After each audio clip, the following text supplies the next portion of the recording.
Ready? Okay. First, we want to do a definition of demand.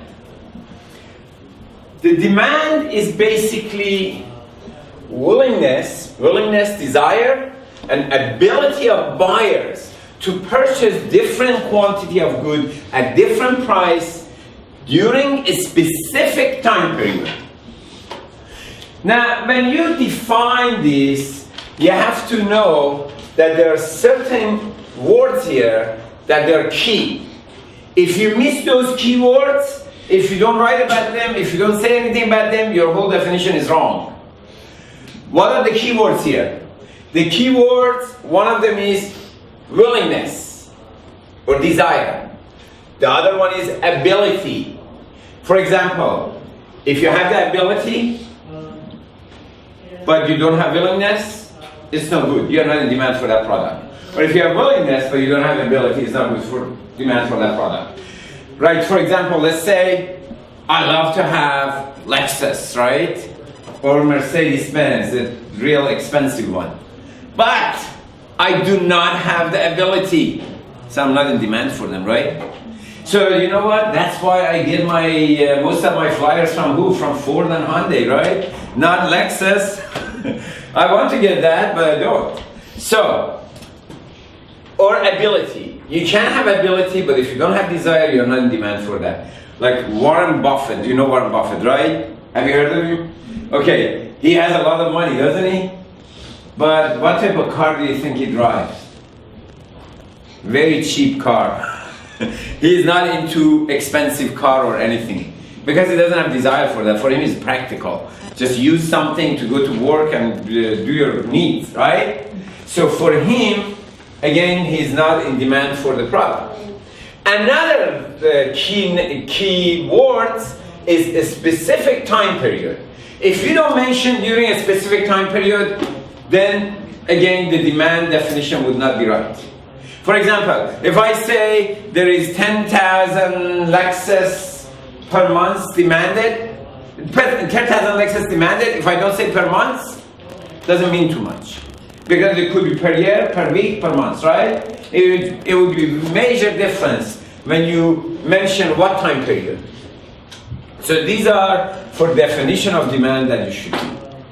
From that, we get to law of demand. The law of demand says as price of good rises, the quantity demanded of that good falls, or as price of good falls, quantity demanded rise. Ceteris paribus. Remember, you have to say that. If you don't say ceteris paribus, that doesn't make sense. So that means if everything else is constant, everything else that affects the demand constant, only price change, then there is inverse relation between price and quantity. So if price goes up, quantity goes down. If price goes down, quantity goes up. Does that make sense? Like when you do every decision making, you look at that, right? If price goes up, you buy more. You buy less. If price goes down, you buy more.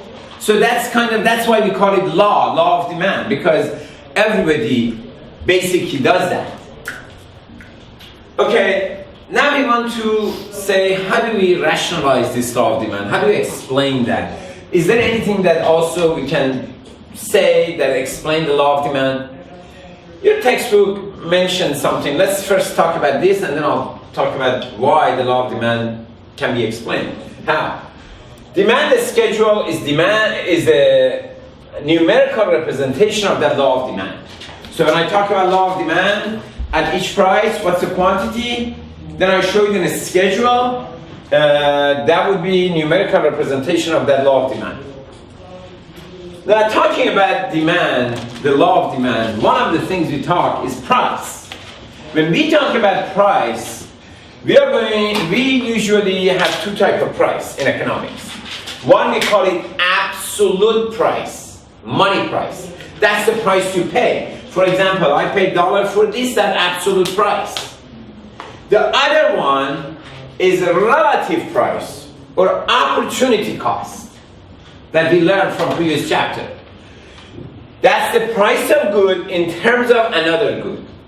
Price of one good in terms of another good. That's called opportunity cost. So, in order for me to buy a TV, what did I give up to buy that TV? If I paid the TV $500 for it, what did I give up to get that TV? That's the price. That's opportunity cost. That's the relative price. That's how in economics we talk about it. Okay? Any question? So, in this class, we mostly talk about relative price, opportunity cost, whenever we talk about price. Okay? Now let's, these are just example of relative price versus absolute price.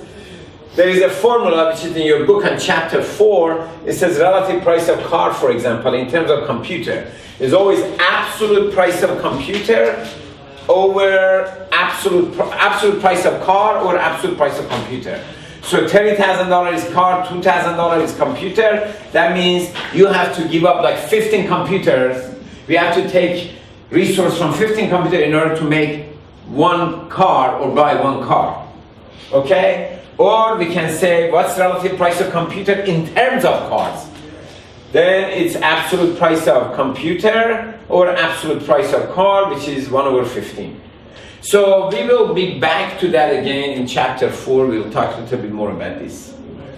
Now let's talk about the demand schedule and the graph.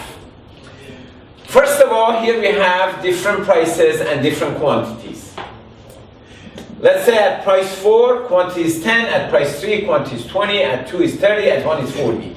So, as you see the law of demand, the price goes down, quantity goes up, right?